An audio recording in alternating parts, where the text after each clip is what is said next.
আর্জেন্টিনার খেলোয়াড় তোর প্রিয় হলো কেমনে বেঈমান?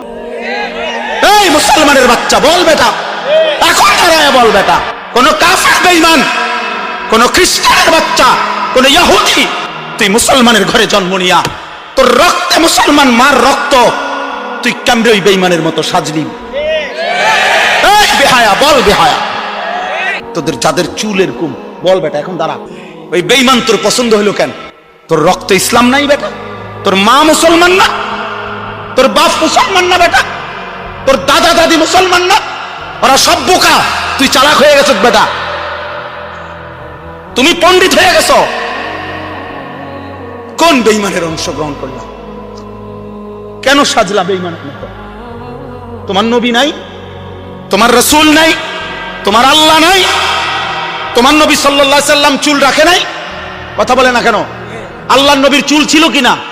নবীজির চুল মোবারক ছিল কিনা? তিনি চুল রাখতেন কিনা? তো তিনি কেমনে সাজলেন? এটা আমার পছন্দ হয় না কেন? নবীর সাহাবী সোয়া লাখের চাইতে বেশি সাহাবী, লক্ষের চাইতে, ওনাদের চুল ছিল না মাথায়? তো ওনাদের চুল কেমন ছিল তার কোনো বর্ণনা নাই কিতাবে?